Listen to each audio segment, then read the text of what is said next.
350 పాట సంఖ్య 350 పాటల పుస్తకంలో నుండి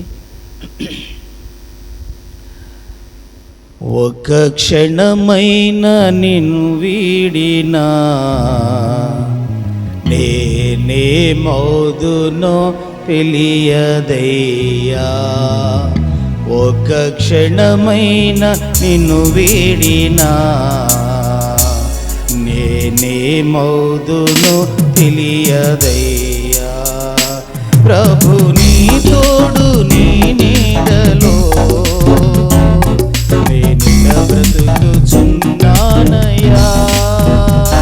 ప్రభు నీ తోడు నీ నీడలో నేనిల బ్రతుకుచున్నానయ్యా.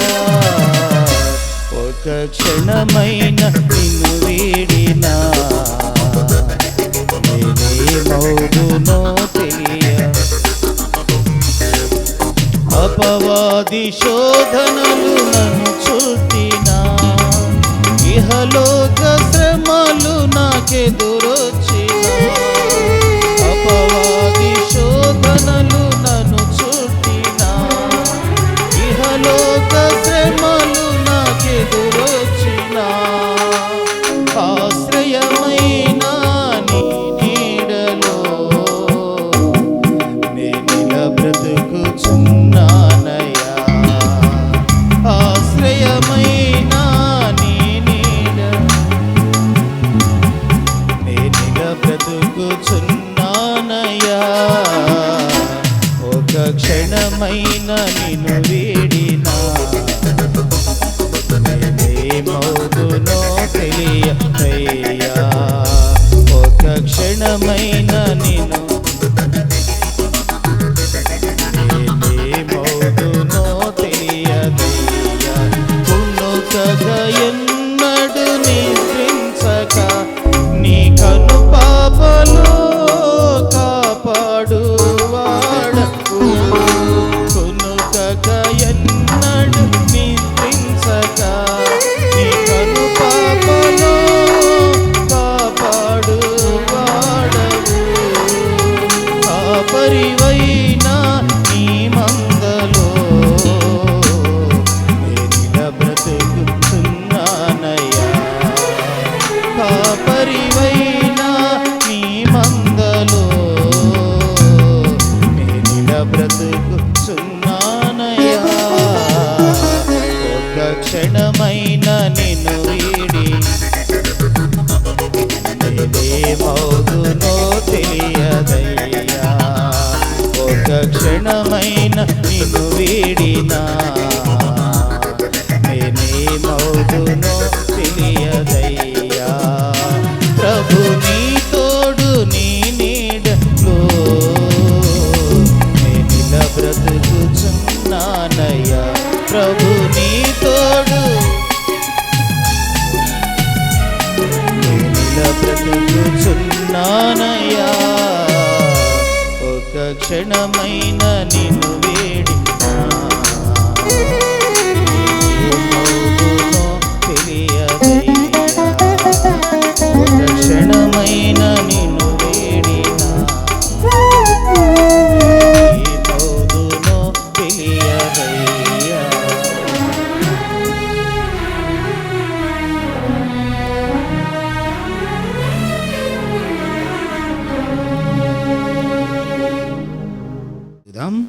పరిశుద్ధ గ్రంథంలో నుండి దెస్సలోనికలకు రాసిన 2వ పత్రిక.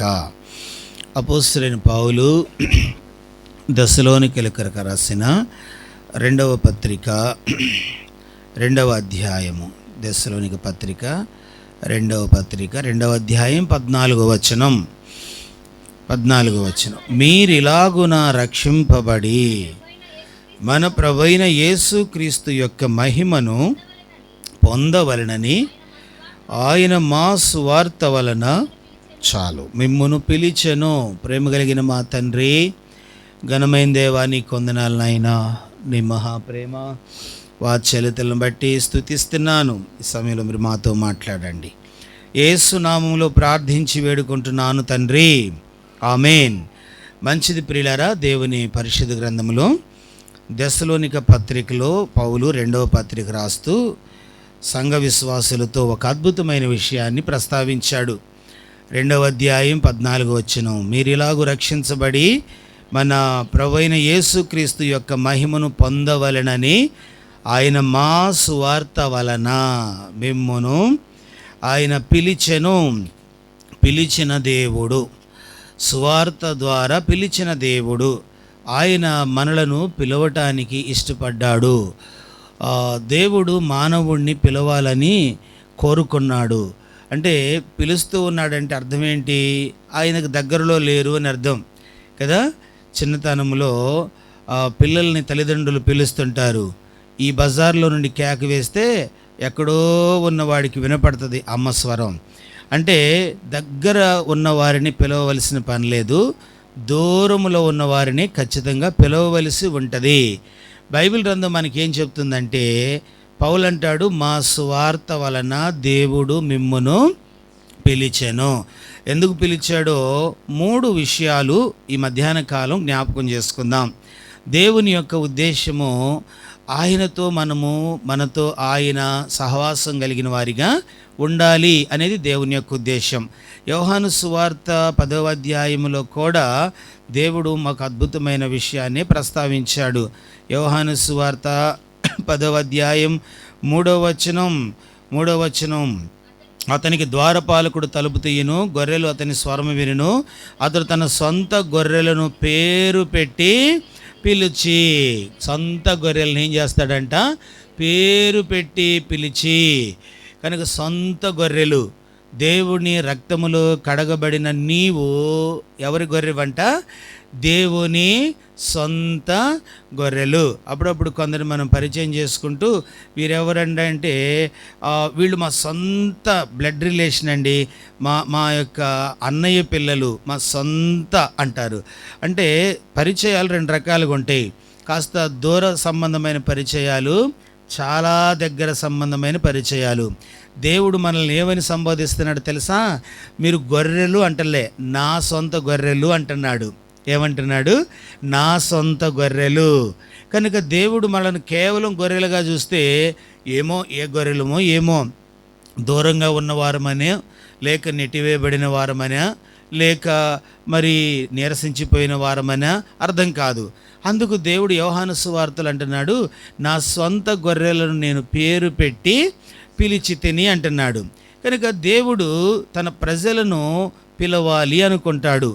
దేవుడు మనలను లోకంలో ఉండగా ఎలాగో పిలిచాడు. అది అపోస్తలుడైన పేతురు 2వ అధ్యాయము 9వ వచనంలో అంటాడు కదా, చీకట్లో నుండి ఆశ్చర్యకరమైన తన వెలుగులోనికి మిమ్మును పిలిచిన వాని గుణ. చాలు. కనుక చీకట్లో ఉన్నాం, దేవుడు ఎక్కడి నుంచి పిలిచాడు? ఆశ్చర్యకరమైన వెలుగులోకి.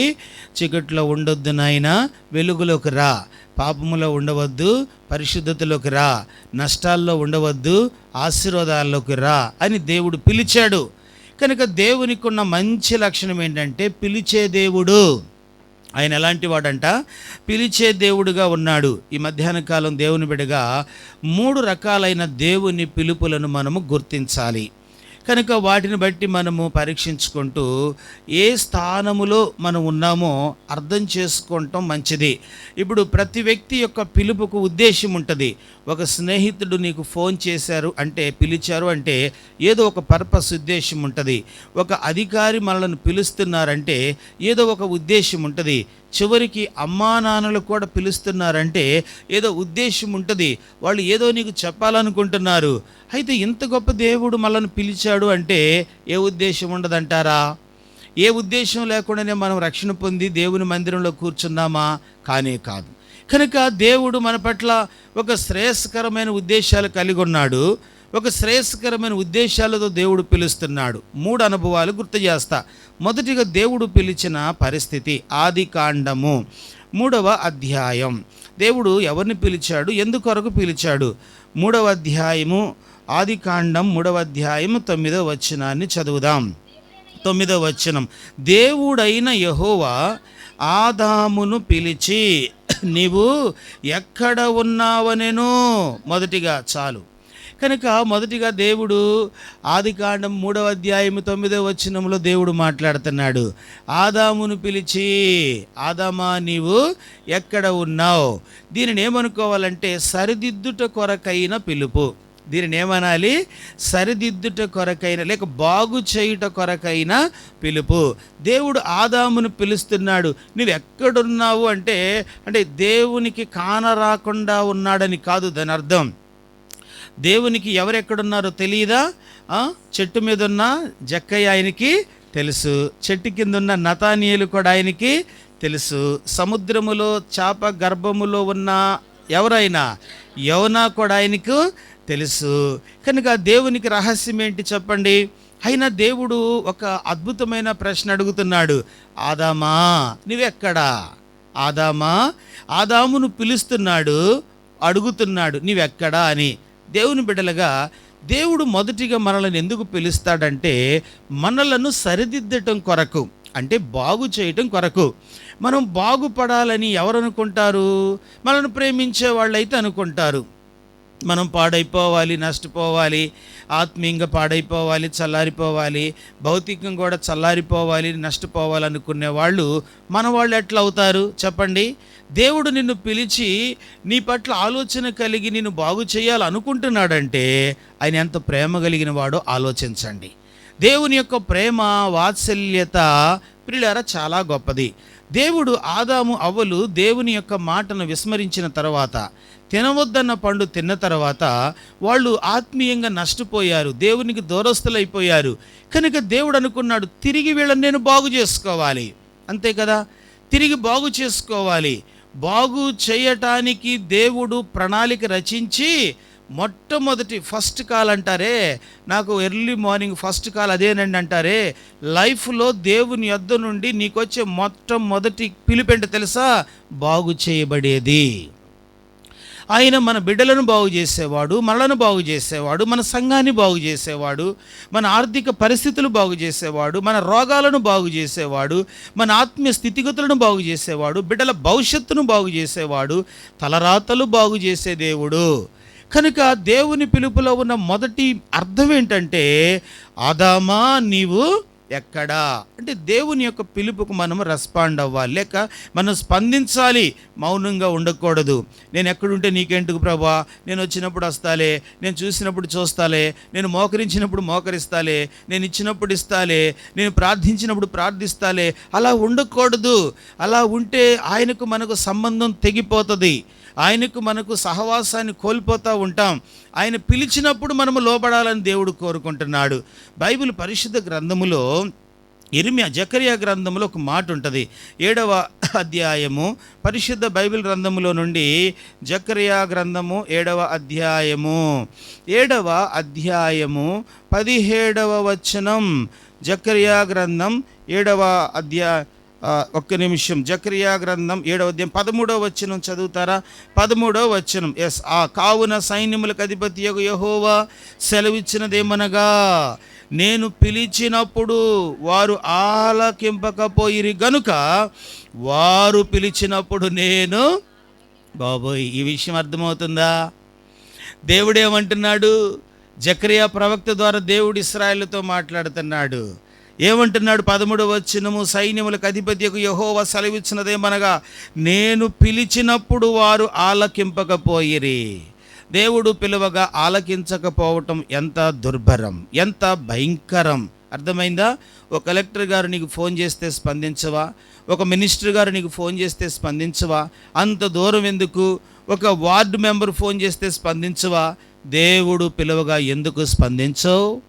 దేవుడు మాట్లాడుతుంటే ఎందుకు ఆలకించకూడదు?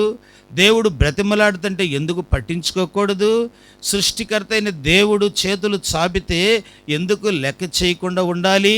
దేవుని సేవకుడు జకర్యా ద్వారా అంటున్నాడు, నేను పిలువగా మీరు వినకపోతే ఒక సమయం వస్తుంది, అప్పుడు మీరు నన్ను పిలుస్తారు. ఆపదలను బట్టి, కష్టాలను బట్టి, నిందలను బట్టి, కరువులను బట్టి, రోగాలను బట్టి, జీవితం కొరకు, అవమాన పరిస్థితులు భరించలేని వాటి కొరకు, ఏవండి సహాయము నోచుకోక సహాయము కొరకు దేవుని పిలుస్తా ఒక దినం. అప్పుడు దేవుడు అంటాడు, నేను కూడా ఆలకించ. దేవుడు ఆలకించకపోతే ఎంత నష్టం? ఆలోచించారా? ఏవండి, ఒకవేళ దేవునికి మనము స్పందించకపోతే మన ప్లేస్లో స్పందించడానికి 800 కోట్ల మందిలో ఎవరో ఒకళ్ళు ముందుకు వస్తారు. కానీ దేవుడు నీకు స్పందించకపోతే మరొక దేవుడు ఉన్నాడా? ఆలోచించు. రక్షకుడు ముందుకు రాకపోతే మరొక రక్షకుడు ఉన్నాడా? ఆల్టర్నేట్ ఇంకెవరన్నా ఉన్నారా? నాలాగా ఎవరైనా ఉన్నారా అని దేవుడు అడుగుతున్నాడు. కనుక వాక్యం చెప్పే వ్యక్తిగా నేను ఉండకపోతే దేవుడు మరొకళ్ళని తెస్తాడు. ఆరాధించే వ్యక్తిలో నీవు కూర్చోకపోతే మరొకళ్ళు వస్తారు. అర్పించే వ్యక్తి, సమర్పించుకునే వ్యక్తిలో నీవు లేకపోతే మరొకళ్ళు వస్తారు. కానీ నీవు దేవుని సన్నిధిలో కేక వేసినప్పుడు, నీవు దేవుని సన్నిధిలో ప్రాధేయపడినప్పుడు నీకు దేవుడు స్పందించకపోతే పరిస్థితి ఏంటి? కనుక మొదటి పిలుపు ఏంటంటే బాగు చేసే పిలుపు. ఏంటంట? బాగు చేసే పిలుపు. దేవుడు మనలను బాగు చేయాలని పిలుస్తూ ఉన్నాడు. దేవుని యొక్క పరిశుద్ధ గ్రంథములో చాలామందిని బట్టి దేవుడు ఏడ్చాడంట. ఇర్మియా గ్రంథం 13వ అధ్యాయం. ఇర్మియా గ్రంథం పరిశుద్ధ గ్రంథములో నుండి ఇర్మియా గ్రంథము 13వ అధ్యాయము 17వ వచనం. అయినను మీరు నా మాట విననొల్లని ఎడల మీ గర్వమును బట్టి చాటున, దేవుని బిడ్డలుగా 13వ అధ్యాయము 17వ వచనములో దేవుడు అంటున్నాడు, 13:10, అయినను మీరు నా మాట విననొల్లని ఎడల మీ గర్వమును బట్టి నేను చాటున, దేవుడు అంటున్నాడు, నేను చాటున ఏడుస్తున్నాను. దేవుడు అంటే నేను చాటున ఏడుస్తున్నాను. 29వ అధ్యాయం ఇర్మియా గ్రంథం 29వ అధ్యాయము 18వ వచనం. 29వ అధ్యాయం 18వ వచనం చదువుదాం. చదువమ్మా. యెహోవాకిదే వారు వెనునొల్లని వారై నేను పెందెలకడ లేచి ప్రవక్తలైన నా సేవకుల చేత వారి యొద్దకు పంపిన నా మాటలు ఆలకింపకపోయిరి. దేవుడు అంటున్నాడు, నా మాటలు ఆలకించలేదు. ఇవన్నీ దేవుడు ప్రియులారా సంతోషంగా చెప్పాడు అనుకుంటున్నావా? కాదు, కాదు. ఒక తండ్రి ఇతరులతో చెప్తాడు, నా పిల్లలు నా మాట వినటం లేదండి. ఒక తల్లి తన తోటి వారితో, సహోదరులతో చెప్తారు, నా బిడ్డ నా మాట వినటం లేదు. సంతోషంగా చెప్పుకునే పదాలా దేవుడు అంటున్నాడు. దేవుడు ఆకాశంతో చెప్తున్నాడు యెషయా గ్రంథంలో, ఆకాశం ఆలకించు. ఆ మాట కూడా చదువుతారా? యెషయా గ్రంథం 1వ అధ్యాయం. యెషయా గ్రంథము 1వ అధ్యాయము 2వ వచనం. యెహోవా మాట్లాడుచున్నాడు, ఆకాశం ఆలకించుము, భూమి చెవియొగ్గుము. నేను పిల్లలను పెంచి గొప్పవారినిగా చేసి తిని వారు నా మీద తిరుగుబడి ఉన్నారు. 3వ వచనం. ఎద్దు తన కామందు నెరుగును, గాడిద సొంతవాని దొడ్డి తెలుసుకును. ఇశ్రాయేలుకు తెలివి లేదు నా జనులు. ఎవరంట యోచింపనిది? నా జనులు, నా జనులు. అయినా దేవుడు నా జనులనే చెప్పుకుంటున్నాడు. ఎంత దయగలిగిన దేవుడు అండి. నా జనులు, ఆకాశం ఆలకించు, భూమి చెవియగ్గు. ఆకాశము భూమి రెండు దగ్గరికి వచ్చేసి, ప్రభా నాయన సృష్టికర్త తండ్రి చెప్పయ్యా, ఏంటి మాతో మీరు చెప్పుకునేది ఏంటి నాయన, మేమే నీకు చెప్పుకోవాలి కదా అంటున్నాయి. కాదు, నా మాట వినండి. నా పిల్లలను పెంచి నేనేం చేశాను? పిల్లలను పెంచి గొప్పవారిగా చేశారు. దేవుడు అంటున్నాడు, నీతో నాతో దేవుడు మాట్లాడుతున్నాడు. నీకు చదువునిచ్చాడు, ఆరోగ్యం ఇచ్చాడు, ఉద్యోగమునిచ్చాడు, ఆయుష్నిచ్చాడు, భద్రతనిచ్చాడు, క్షేమమునిచ్చాడు, నేటికి కాపాడాడు, ప్రయాణాల్లో పనిపాటల్లో సమస్త విషయాల్లో తోడుగా ఉన్నాడు. దేవుడు అంటున్నాడు, నేను పెంచాను, గొప్పవారిగా చేసి. నేనేం ఆశించాను అంటున్నాడు దేవుడు. ఆకాశమా కాస్త చూడు, భూమి కాస్త విను. కనుక భూమి ఆకాశాలను దేవుడు పిలుస్తున్నాడు, మీరు ఆలకించండి. నా పిల్లలు ఎద్దైన తన కామాందు నెరుగును, గాడిదైన సొంతవాని దొడ్డి నా ప్రజలకు తెలివి లేదు. మొదటి పిలుపు ఏంటంటే మనలను బాగు చేయాలనుకునే పిలుపు. ఇది గుర్తుపెట్టుకోండి. మొదట దేవుడు మానవుడిని ఎందుకు పిలిచాడంటే నిన్ను నన్ను బాగు చేయాలి. ఒక ప్లేటును వాడుకోవాలంటే పాత్రను దాన్ని శుభ్రపరచుకుంటావు. విలువైన భోజనాన్ని పెట్టుకొని తినాలనుకున్నావు, పాత్రను ఏం చేస్తారు? శుభ్రపరచుకుంటారు. గిన్నెను శుభ్రపరుస్తారు, ప్లేటును శుభ్రపరుస్తారు. దేవుడు నిన్ను శుభ్రపరిచిన తర్వాతనే నీలో ఆనందిస్తాడు. ఇది నాలో చాలామందికి హృదయ శుభ్రతతో పని లేదు. అలాగూ దేవునితో అలా అడ్జస్ట్ అయిపోదాం అనుకుంటున్నారు. ఇది సాధ్యమేనంటారా? ఆయన మనుషుడా? ఆయన రాజకీయ నాయకుడా? ఆయన ఏమైనా లేకపోతే ఆ లోకములో మనుషుల్లాగా ద్వంద్వ వైఖరి కలిగిన వాడా? ఆయన పరిశుద్ధుడు. పరిశుద్ధుడైన దేవునితో సంఘము సహవాసం కలిగి ఉండాలంటే శుద్ధి చేయబడాలి. చెప్పండి, ఏం చేయాలంట? శుద్ధి చేయబడాలి. కనుక దేవుడు మనల్ని ఎందుకు పిలుస్తున్నాడంటే, నువ్వు ఇలా ఎందుకు జీవించావు, అలా ఎందుకు జీవించావు అని క్వశ్చన్ చేయటానికి కాదు. నువ్వు ఎలాగో బలహీనుడు అని నాకు తెలుసు, నీవు ఎలాగో బలహీనురాలు అని నాకు తెలుసు, అయితే నేను బాగు చేయాలనుకుంటున్నా, అది పిలుపు. అయితే నేనేం చేయాలనుకుంటున్నా? బాగు చేయాలి. ఇశ్రాయేలు ప్రజలను దేవుడు బాగు చేయటానికి పలుమార్లు పిలిచినా వారు విననల్లని ప్రజలుగానే ఉన్నారు. చరిత్రలో ఒక గొప్ప దైవజనుడు ఉన్నాడు. ఆయన పేరు సెయింట్ అగస్టిన్ అనే గొప్ప దైవజనుడు. వాళ్ళ తల్లి పేరు మోనికా. ఈమె గొప్ప భక్తి కలిగిన తల్లి, ప్రార్థనాపరురాలు. బిడ్డేమో గొప్ప పాపి. అంటే గొప్ప పాపి అంటే ఎంత భయంకరంగా జీవించాడో మీరు ఆలోచించండి. ఆ బిడ్డ కొరకు ఆ తల్లి ఏడ్చినది, కన్నీరు కార్చినది, ప్రార్థనలు చేసినది, రోదన చేసినది, కన్నీరు కార్చినది, ఎంతో ఎంతో విలపించినది. చిన్న వయసులో అతనికి లేని పాపం అంటూ లేదు. వయసుకు మించిన ఆలోచనలు, వయసుకు మించిన పనులు, వయసుకు మించిన జీవితం భయంకరంగా బ్రతుకుతూ వచ్చాడు. పిల్లలు గమనించండి, అలాంటి బిడ్డ కొరకు తల్లి ఎంత ఏడ్చుంటుందో మీరు ఆలోచించండి, ఎంత ప్రాధేయపడినది. ఒకరోజు దేవుని దయ వల్ల ఆ బిడ్డ రక్షణ పొందాడు, మారు మనసు పొందాడు. ఈలోపు తల్లి ప్రాణం విడిచి ప్రభు యొద్దకు వెళ్ళిపోయారు. ఆయన రక్షణ పొందిన తర్వాత ఆయన 2 మాటలు చెప్పాడు తన సాక్ష్యంలో. ఒకటి ఏంటంటే, దేవుడు నన్ను కడిగిన తర్వాత దేవుడు నన్ను సరిదిద్దిన తర్వాత నేను మరలా పాపం జోలికి వెళ్ళలేదు అని చెప్పాడు. అర్థమవుతుంది ఈ మాట? నేను మరలా అవిధేయుడిగా బ్రతకటానికి నా మనసులో చోటు ఇవ్వలేదు అని చెప్పాడు. దానికి ఎగ్జాంపుల్ ఒక మాట చెప్తాడు. ఏంటంటే, తను మారు మనసు పొందక మునుపు ఎన్నో భయంకరమైన అక్రమ సంబంధాల్లో బ్రతికాడు. ఇది చిన్న వయసులో. ఒకరోజు ఇలాగ వీధిలో ఇట్లా వెళతా ఉంటే ఒక యవనురాలు, తనతో పరిచయమైన ఒక యవనురాలు కేక వేస్తూ ఉంది. ఏమని? అగస్టిన్ నేను అని కేక వేస్తుంటే ఈయనకు ఆ స్వరం అర్థమైంది, ఈమె ఫలానా వ్యక్తే అని అర్థమయ్యి కనీసము ఇట్లా వెనకకు కూడా తిరిగి చూడకుండా ఒక సమాధానం చెప్తున్నాడు. ఏంటో తెలుసా? ఆయన ఏమన్నాడు? నీవే అయితే అయ్యేవేమో కానీ నేను ఆయనను కాదు అని చెప్పాడంట.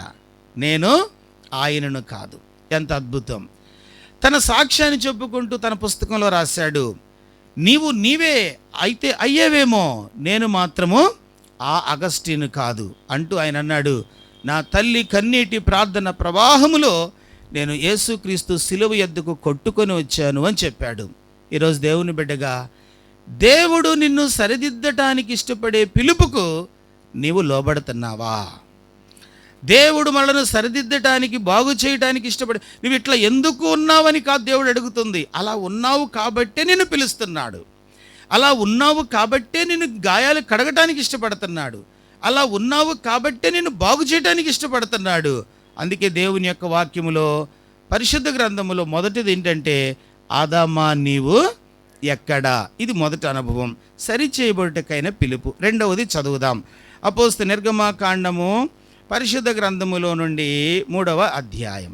నిర్గమకాండం 3వ అధ్యాయము 4వ వచనాన్ని చదువుదాం. నిర్గమకాండం 3వ అధ్యాయం 4వ వచనం. దానిని చూచుటకు అతడు ఆ తట్టు చూచుట ఆ తట్టు వచ్చుట యెహోవా చూచెను. దేవుడు ఆ పొద నడుము నుండి మోషే మోషే అని అతనిని పిలిచెను. అతడు చిత్తము ప్రభువా అనేను. రెండవదిగా దేవుడు మోషేని పిలుచుట. మొదట ఎవరిని పిలిచాడు? ఆదామును. ఆదామా నీవు ఎక్కడున్నావు? ఎందుకంటే అతన్ని సరిచేయాలి, బాగు చేయాలి, అది ఉద్దేశం. రెండవది మోషేని పిలుస్తున్నాడు.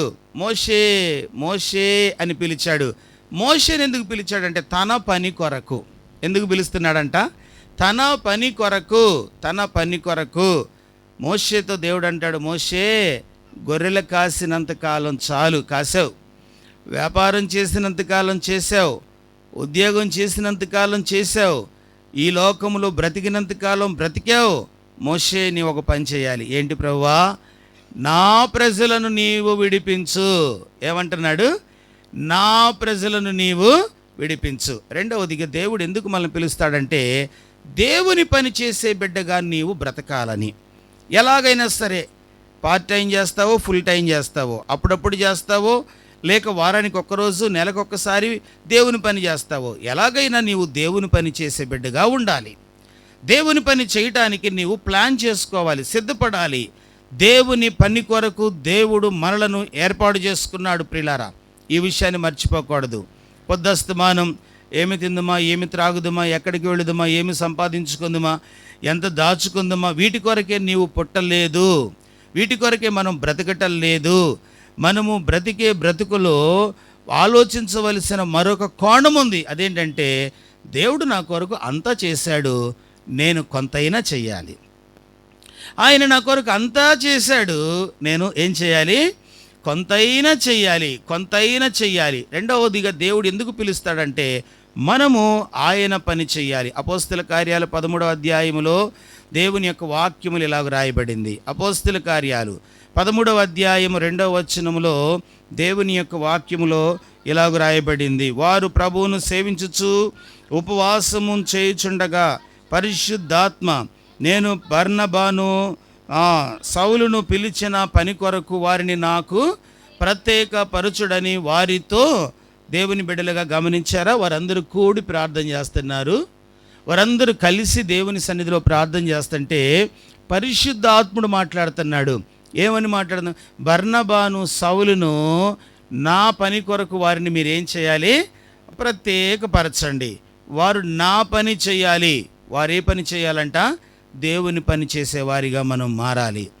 ఎందుకు దేవుని పని చేయాలి అంటే, దేవుని పని మాత్రమే నీకు పరలోక ఫలితాన్ని అనుగ్రహించేది. ఈ లోకంలో ఒక వ్యక్తి ఎన్ని పనులు చేసినా, ఎంత ప్రయాసపడినా, ఎంత దూరం వెళ్ళినా, దేశ విదేశాలు ఖండాంతరములు దాటి దిగి వచ్చినా, ఒకరోజు ప్రాణం పోయిన తర్వాత చెప్పండి, వాటి గుర్తులు ఏమైనా ఉంటాయి అంటారా? ఆ అనుభవాలు ఏమైనా మనతో వస్తాయి అంటారా? మహాజ్ఞాని సొలొమోను ఏమన్నాడు? నేను కోటలు కట్టించాను, నారుమళ్ళు కట్టి ఆటుకున్నాను, చెరువులు తవ్వించాను, బావులు తవ్వించాను, దాసదాసీలను సంపాదించుకున్నాను, నా కొరకు వెండిని బంగారమును పనివారిని, నేను పేరును ప్రఖ్యాతిని అన్నీ సంపాదించుకున్నా. ప్రసంగి 2లో అంటాడు, అయినను ఒకడు గాలికై ప్రయాసపడినట్టు. ఎన్ని లక్షలు, ఎన్ని కోట్లు, అన్ని ఆవిరి, గాలిని పోగు చేసుకున్నట్టే కదా జీవితం అనేది. ప్రియులారా, దేవుడు ఎందుకు నిన్ను పిలుస్తున్నాడంటే, నీకున్న కొంచెము సమయంలో నీ కుటుంబంతో పాటు, నీ బిడ్డలతో పాటు, నీ భర్తతో పాటు, లేక నీ భార్యతో పాటు, నీ ఉద్యోగముతో పాటు నీవు దేవుని పని చేసే వ్యక్తిగా ఉండాలి. నీవు దేవుని పని చేయటానికి ఆతృత కలిగిన వ్యక్తిగా ఉండాలి. ఎవరు ఈ పని చేస్తారు? రక్షణతో అలంకరించబడిన పిల్లలేగా, అందరూ చేయలేరు కదా. అందుకే దెస్సలోనిక పత్రికలో పౌలు ఏమంటున్నాడు? 1వ అధ్యాయం చదివించాను కదా, ఆ మాట మరలా చదువుతున్నాను. పౌలు దెస్సలోనిక 2వ పత్రిక 2వ అధ్యాయం 14, మీరెలాగూ రక్షించబడి మన ప్రభువైన యేసుక్రీస్తు యొక్క మహిమను పొందవలనని, ఆయన మా సువార్త ద్వారా మీరు రక్షించబడి మహిమను పొందాలని పిలిచాడు. మీరు మహిమను పొందాలని పిలిచాడు. ప్రియులారా, మోషే దేవుని మాటకు విధేయత చూపాడు. మోషే దేవుని మాటకు, ఏంటి ప్రభా నీ మాట వింటే 1000 గొర్రెలు, ఏంటనుకుంటున్నావు? ఒక్కొక్క గొర్రె 1000 రూపాయలు వేసుకున్నా కూడా ఎన్ని లక్షల రూపాయలు తెలుసా ఆస్తి. ఇంత గొర్రెల మందుని విడిచి నేను రావాలా? చక్కగా నాకు మంచి ఇల్లున్నది, మంచి భార్య ఉన్నది, మామగారు ఉన్నారు, ఆస్తి ఉన్నది, నేను ప్రశాంతంగా బ్రతుకుతున్నా, వీటిని విడిచిపెట్టి నీ దగ్గరికి రావాలా? పోయి ఐగుప్తుకి వెళ్ళాలా? ఇది నా వల్ల కాదనలేదు మోషే. మోషే దేవుని యొక్క మాటకు విధేయత చూపడానికి ఇష్టపడ్డాడు. దేవుని పిలుపుకు లోబడటానికి ఇష్టపడ్డాడు. దేవుని బిడ్డగా, రెండవదిగా ఆయన పని కొరకు నీవు నేను పిలువబడుతున్నాం. ఆయన పని చేసేవారిగా బ్రతకాలని దేవుడు కోరుకుంటున్నాడు. పరిశుద్ధ బైబిల్ గ్రంథములో, నెహెమ్యా గ్రంథములో 4వ అధ్యాయములో ఈ మాట రాయబడింది. 4వ అధ్యాయము నెహెమ్యా గ్రంథము 6వ వచనాన్ని ఒకసారి చదువుదాం. 4వ అధ్యాయము 6వ వచనం, అయినను పని చేయుటకు జనులకు మనసు కలిగి ఉండెను కనుక మేము గోడను కట్టుచుంటిమి, అది సగము ఎత్తు. ఏమండి, పని చేసే వ్యక్తికి ఏముండాలంట? మనసు ఉండాలి. నేను వెళ్ళాలి, దేవుని ఇంట్లో పని చేయాలి, నేను వెళ్ళాలి, నేను పరిచర్య చేయాలి, నేను వెళ్ళాలి, నేను సమర్పణ కలిగిన వ్యక్తిగా ఉండాలి, మనస్సు ఉండాలి. అప్పుడప్పుడు అంటుంటారు కదా, మీరు ఎవరైనా సహాయం కోసం వెళితే అబ్బబ్బే లేవండి కుదరదండి అంటే, మనసుంటే మీరే వాళ్ళకి సలహా కూడా ఇస్తారు. ఏమంటారు? మనసుంటే ఈ సూత్రాన్ని మనం కూడా అన్వయించుకుందాం. మనసుంటే మార్గం ఉంటుంది. ఎలాగూ పని చేయాలి, ఎలాగూ దేవునితో నడవాలి, ఎలాగూ దేవుని సంఘములో నేను సాక్షిగా బ్రతకాలి, మనసు ఉండాలి. దేవుని బిడ్డలుగా నెహెమ్యా గ్రంథం 4:6లో వారు గోడ సగము మట్టుకు కట్టిరి. ఎట్లా కట్టారు? ఒత్తిడుల మధ్య, రాజకీయాల మధ్య, వ్యతిరేకతల మధ్య, కష్టకాలములో వారు ఎట్లా సగము కట్టగలిగారంటే, జనులందరికీ ఏముందంట? మనస్సున్నది. కనుక దేవుని పని చేయాలనే మనస్సు రక్షణ పొందిన మనకు ఉండాలి. దేవుని పని చేయాలి. ఒక వ్యక్తికి ఎట్లయినా సరే నేను క్లాస్ ఫస్ట్ రావాలని మనసు ఉందనుకోండి, వాడు పొద్దస్తమానం చదువుతూనే ఉంటాడు. ఎట్లయినా సరే ఈ సంవత్సరం బిజినెస్లో నేను నా పక్క షాపుడి కంటే నేను కాస్త ఎక్కువగా ఉండాలని వాడు పొద్దస్తమానం కష్టపడుతూనే ఉంటాడు. ఎట్లాగైనా సరే ఈ సంవత్సరం నా పొలం ఖచ్చితంగా పండించుకోవాలనుకున్నాడు అనుకోండి, ఖచ్చితంగా ఎండనక వానక కష్టపడతాడు. ఎలాగైనా సరే నా సంఘ క్షేమం కొరకు, దేవుని మహిమ కొరకు నేను ఒక రక్షణ పొందిన వ్యక్తిగా బ్రతకాలనే మనసు నీకుంటే దేవుడు నీకు సహాయం చేస్తాడు. మనస్సు లేకపోతే నువ్వేం చేయలేవు. మనస్సు లేకపోతే మనం ఏం చేయలేము. దేవుని వాక్యములో నెహెమ్యా గ్రంథములో వారికి ఎన్నో శ్రమలు ఉన్నాయి, కష్టాలు ఉన్నాయి, ఇబ్బందులు ఉన్నాయి. సన్బల్టు టోబియా లాంటి శత్రువులు ఉన్నారు, అణిచేసేవాళ్ళు ఉన్నారు, హేళన చేసేవాళ్ళు ఉన్నారు. వీళ్ళు కట్టిన గోడ మీదకు నక్క దూకితే పడిపోద్దని వాళ్ళను ఎగతాళి చేస్తున్నారు. అయినా కూడా వాళ్లకు ఒక మనసు ఉంది. అదే మనసు, దేవుని పని చెయ్యాలి. దేవుని పని చేస్తున్నామా? దేవుడు ఎందుకు నీతో మాట్లాడుతున్నాడు అంటే కాలక్షేపం కొరకు కాదు, నీవు ఆయన పని వ్యక్తిగా మారాలి, నేను ఆయన పని చేసే వ్యక్తిగా మారాలి. దేవుడు తన 12 మంది శిష్యులను పనిచేసేవారిగా చేశాడు. తెలుసా? మత్తయి సువార్త 10వ అధ్యాయములో ఆయన తన 12 మంది శిష్యులను పిలిచి, మీరు సర్వలోకమునకు వెళ్ళండి, సువార్తను ప్రకటించండి, రోగులను స్వస్థపరచండి, దయ్యములు పట్టిన వారిని విడిపించండి, ఉచితముగా పొందితే ఉచితంగా ఇవ్వండి, మీరు పని చెయ్యండి. ఈరోజు దేవుని బిడ్డగా ప్రతి విశ్వాసి ఆత్మల సంపాదకులుగా మారా అవసరత ఎంతైనా ఉన్నదండి. అది ఒక పాస్టర్ గారి పని, అదొక అయ్యగారి పని, అదొక అమ్మగారి పని. సేవకుడు అలా అని చూసుకుంటుంది, సేవకుడు ఆయన చూసుకుంటాడులే, నేను లోకంలో జీవిద్దాం అనుకుంటే ప్రమాదం. మనమందరము క్రీస్తు సంఘమై ఉన్నాం, క్రీస్తు అవయవాలై ఉన్నాం, మన శిరస్సు క్రీస్తు అయి ఉన్నాడు.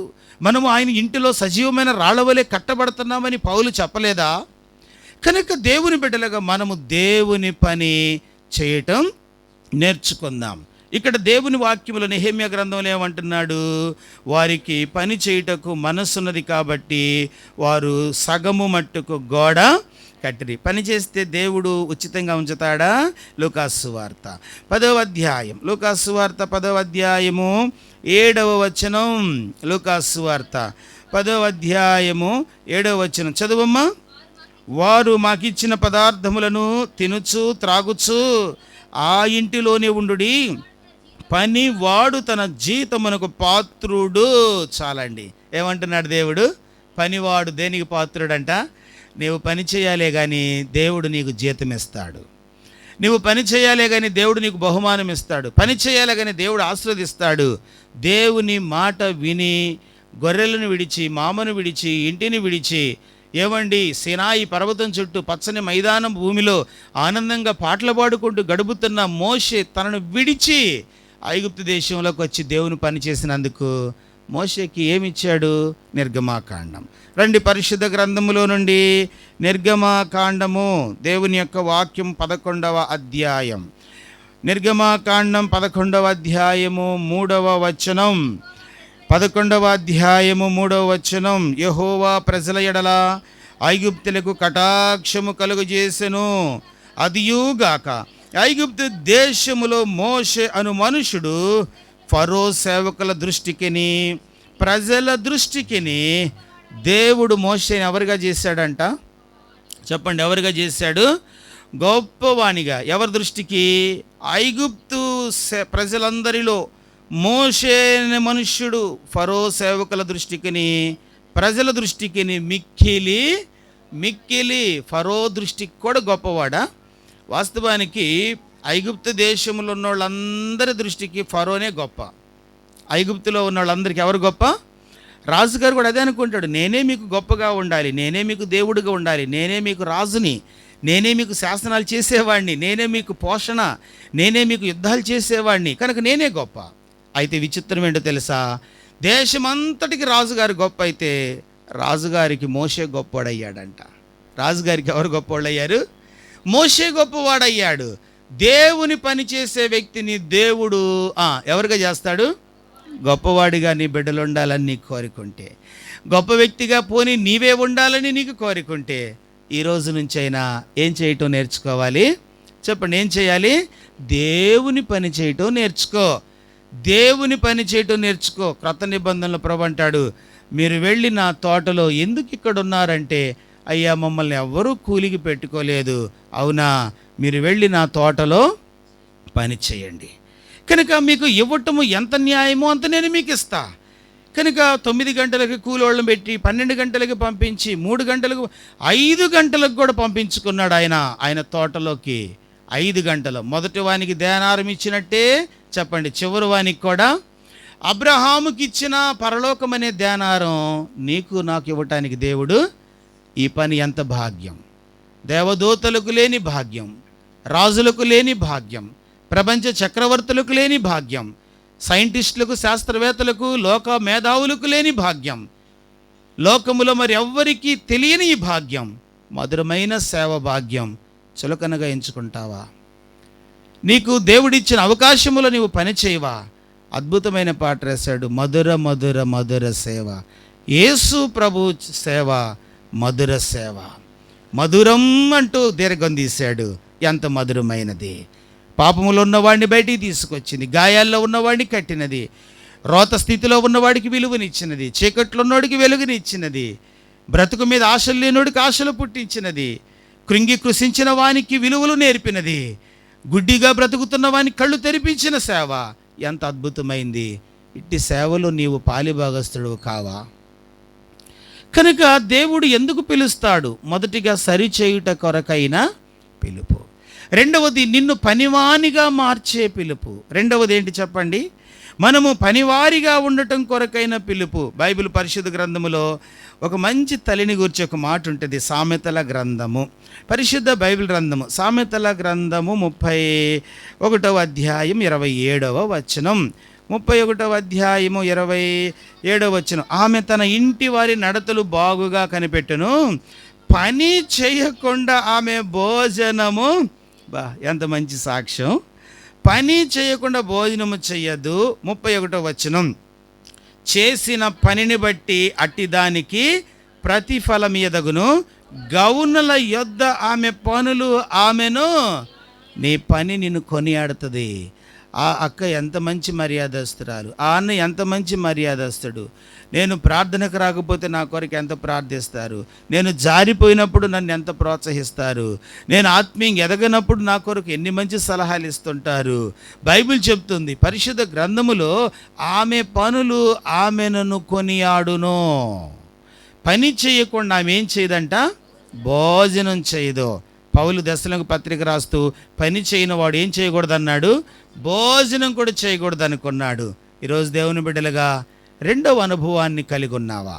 దేవుడు ఎందుకు నిన్ను పిలిచాడంటే నీవు దేవుని పని చేసే వ్యక్తిగా ఉండాలని. ప్రభువా, ఇంతకాలము నీ పనిని నేను అశ్రద్ధ చేశా, నీ సమయాన్ని నేను అశ్రద్ధ చేశా, నీ ఆలోచనలు నేను అశ్రద్ధ చేశా, నా కొరకు నా జీవితం అంటూ నేను ముందు కొనసాగా, నన్ను క్షమించు. మోషేలాగా నేను నీ పని చేసే వ్యక్తిగా మారుతాను. మోషే వలె నేను కూడా కొందరిని ఐగుప్తుల నుండి తెచ్చినట్టు నా కుటుంబంలో నుండి కొందరిని నేను వెలుగులోకి తీసుకొచ్చుకో, నా రక్త సంబంధుల నుంచి కొందరిని సంఘంలోకి తీసుకొస్తా, నా స్నేహితుల్లో నుండి కొందరిని ఎద్దుకు తీసుకొస్తా. తీర్మానం చేసుకుంటావా? కనుక దేవుడు ఎందుకు పిలుస్తున్నాడంటే మొదటిగా సరిచేయుట కొరకైనా పిలుపు, రెండవదిగా నిన్ను పనివానిగా మార్చుట కొరకైనా, మూడవది చదివి ప్రార్థనలోకి వెళ్తాం. రండి, పేతురు రాసిన మొదటి పత్రిక 3వ అధ్యాయము. అపోస్తలుడైన పేతురు రాసిన మొదటి పత్రిక 3వ అధ్యాయము 9వ వచనాన్ని చదువుదాం. ఆశీర్వాదమునకు వారసులగుటకు మీరు మీరు చాలండి. మూడవదిగా ఎందుకు దేవుడు పిలుస్తున్నాడంటే ఆశీర్వాదమునకు వారసులగుటకు మనము పిలువబడ్డాం. దేవుని యొక్క ఉద్దేశం మన పట్ల బహుశ్రేయస్కరమైనది.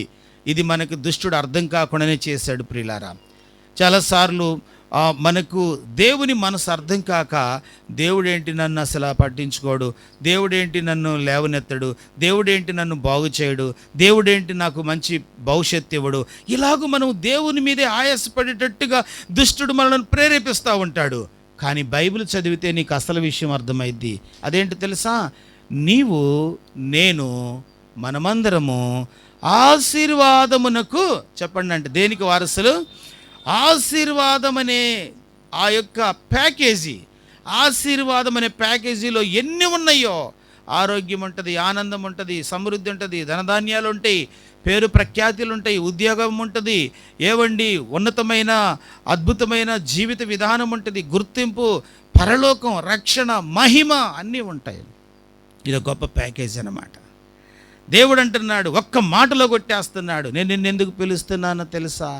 నీ మీద ఏదో బరువు పెట్టడానికి కాదు, నీవు మొయ్యలేని కాడి నీ మీద మోపటానికి కాదు, నీవు అసలుకే కృంగిపోతుంటే ఇంకా కృంగదీయటానికి అసలే కాదు.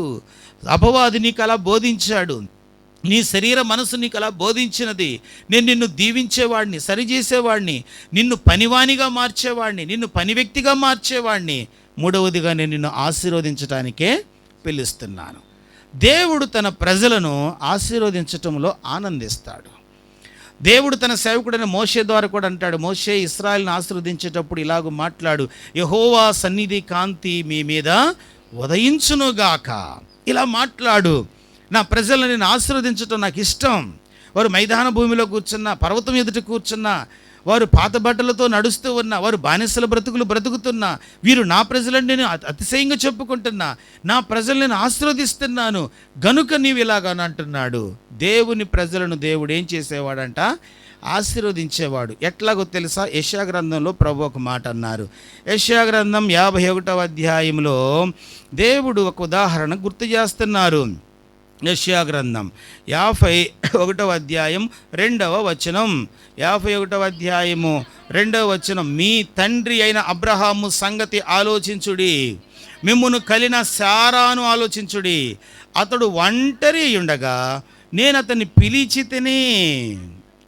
ఏం చేశాడంట? ఒంటరిగా ఉంటే ఏం చేశాడు? ఒంటరిగా ఉండగా, ఒంటరి అయి ఉండగా, అబ్రహాము దేవుడు లేని మనిషిగా ఉన్నప్పుడు, అబ్రహాము సంతోషము లేని మనిషిగా ఉన్నప్పుడు, అబ్రహాము సత్యమునకు దూరంగా బ్రతుకుతున్నప్పుడు, అబ్రహాము దేవునితో సంబంధము లేక ఒంటరిగా బ్రతుకుతున్నప్పుడు దేవుడు అంటే నేను పిలిచాను, నేనేం చేశాను? పిలిచి తిని అంటున్నాడు కదా. నీ తల్లి అయిన శారాని గురించి ఆలోచించి, నీ తండ్రిని అబ్రహాముని గురించి నీవు ఆలోచించేయి. వాళ్ళు ఒంటరిగా ఉన్నప్పుడు నేను వారిని ఎందుకు పిలిచాడు? అక్కడ నెక్స్ట్ అంటున్నాడు, చదువుతారా? అతనిని ఆశీర్వదించి అతనిని పెక్కుమంది అగునట్లుగా చేసి తిని. దేవునికి స్తోత్రం. ఏం చేశాడంట? అతనిని ఆశీర్వదించాను. ఎందుకు పిలిచానంటే ఆశీర్వదించటానికి. ఇంకెక్కడ లేదంటే లేదు.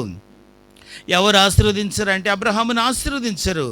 అబ్రహాము వ్యర్థమైన విశ్వాసములో బ్రతుకుతూ, సత్యమునకు దూరంగా బ్రతుకుతూ, చీకట్లో బ్రతుకుతూ, కనానీయుల దేవతలను అనుసరిస్తూ బ్రతుకుతూ, వ్యర్థమైన జీవితమును ఊరు అనే ప్రాంతములో బ్రతుకుతూ ఉన్న ఆ వ్యక్తిని దేవుడు పిలిచాడు. పిలిచింది ఎందుకయ్యా అంటే అతన్ని ఏం చేయాలనుకున్నాడు? ఆశీర్వాదకరమైన వ్యక్తిగా మార్చాలనుకున్నాడు. మార్చాడా లేదా? చెప్పండి. బైబిల్ గ్రంథములో ఆశీర్వాదానికి బెస్ట్ ఎగ్జాంపుల్ మనం ఎవరిని చూస్తాం? అబ్రహామునే చూస్తాం. అబ్రహాములో గర్భఫలమున్నది, అబ్రహాములో భూఫలమున్నది, అబ్రహాములో ఆర్థిక ఫలాలు ఉన్నాయి, అబ్రహాములో జయ జీవితమైన ఫలాలు ఉన్నాయి, అబ్రహాములో ఆత్మీయ ఫలాలు పుష్కలంగా ఉన్నాయి, అబ్రహాములో పరలోక సంబంధమైన జీవితం సమృద్ధిగా ఉంది. మీరు టోటల్ బ్లెస్సింగ్స్ అబ్రహాములో చూడవచ్చు. మీరు సమస్త ఆశీర్వాదాలు అబ్రహాములో మీరు కనుగొనవచ్చు. అందుకే అబ్రహాము ఆశీర్వాదానికి మంచి మాదిరి. దేవుడు అంటున్నాడు, ఒక్కసారి అబ్రహాము జీవితాన్ని నీవు చూడు. అతడు ఒంటరిగా ఉన్నప్పుడు నేను అతనిని పిలిచి తిని. ఈ మధ్యాహ్న కాలం నీతో కూడా మాట్లాడుతున్న దేవుడు, నిన్ను పిలుస్తున్న దేవుడు, తన యొద్దకు రమ్మని పిలుస్తున్న దేవుడు, ఆయన యొద్ద సరిచేసుకోమని పిలుస్తున్న దేవుడు, ఆయన పని చేయమని చెప్తున్న దేవుడు. మూడవదిగా నేను నిన్ను ఆశీర్వదిస్తానని ప్రామిస్ చేసే దేవుడేనా. మూడవదిగా ఆయన అంటున్నాడు, నేను ఎందుకు పిలుస్తున్నానంటే ఆశీర్వాదమునకు. దేవుని బిడ్డగా మన జీవితాల్లో ఆశీర్వాదం లేదని నీవు కృంగిపోని అవసరం లేదు. ఎక్కడేసిన గొంగలు ఎక్కడలాగే ఉంది, ఎదుగుదల లేకుండా నలిగిపోతున్నాను, సంతోషము లేని వ్యక్తికి ఉన్నా, సమాధానము లేని వ్యక్తికి ఉన్నా విచారించిన అవసరం లేదు. దేవుడు నిన్ను పిలిచిన పిలుపును నీవు జ్ఞాపకం చేసుకో, నిన్ను రక్షించిన విధానాన్ని జ్ఞాపకం చేసుకో, నిన్ను ఆకర్షించిన విధానాన్ని జ్ఞాపకం చేసుకో.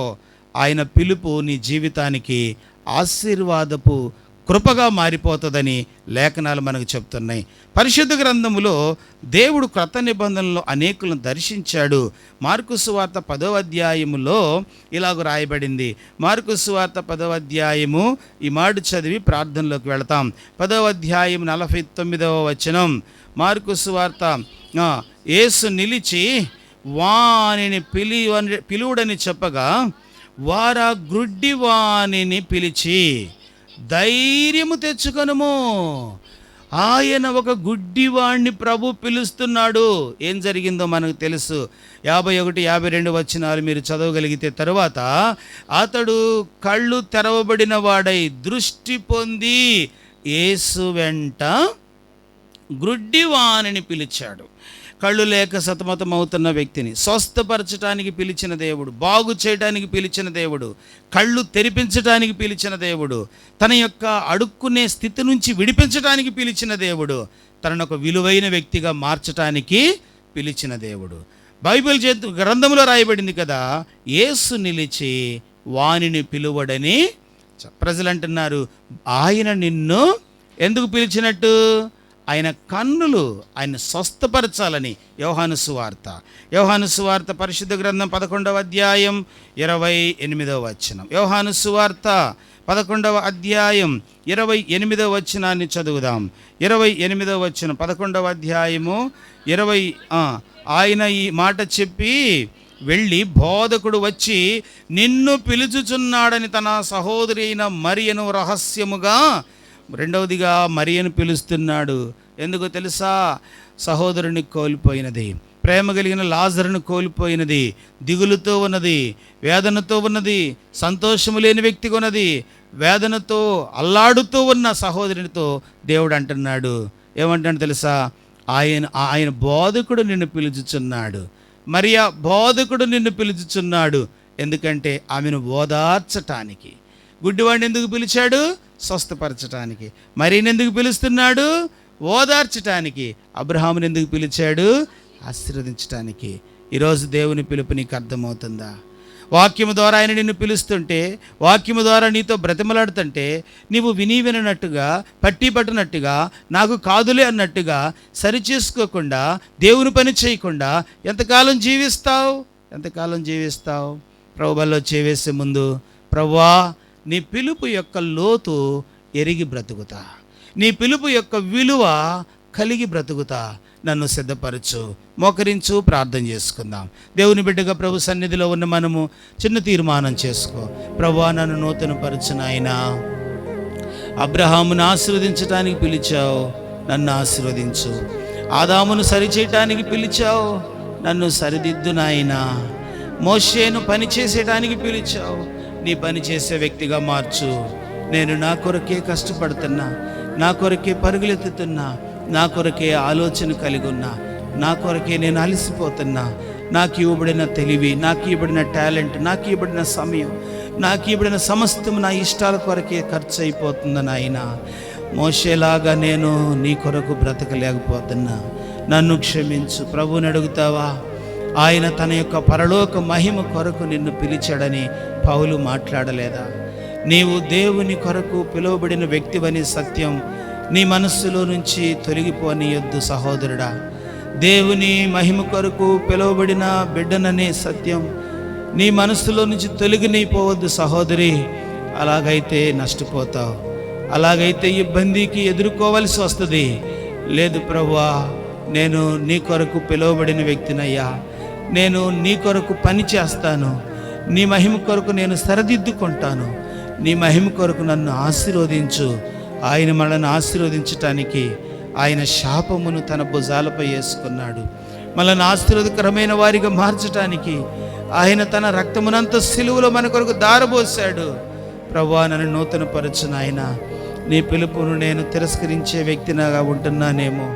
ఎన్నో మార్లు నీ వాక్యమును, ఎన్నో మార్లు నీ సత్యమును, ఎన్నో మార్లు నీ మాటలను నేను పెడచెవిని పెట్టాను.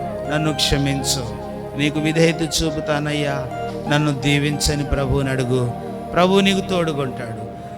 ఒంటరిగా ఉన్న అబ్రహామును పెక్కుమందిగా చేసినట్టే నీ ఒంటరి కుటుంబాన్ని, నీ ఒంటరి జీవితాన్ని, నీ ఒంటరి స్థితిని పెక్కుమందిగా మార్చగలిగిన దేవుడు, అనేకులకు దీవెనకరంగా మార్చగలిగిన దేవుడు. నమ్ముతావా? ప్రభువు నీ జీవితంలో కార్యం చేస్తాడు. విశ్వసిస్తావా? దేవుడు నీ స్థితిగతుల్లో మార్పును తీసుకొస్తాడు. ప్రభు యొక్క బల యొద్దకు వెళుతున్నాం. పిలుపు విలువను ఎరుగు.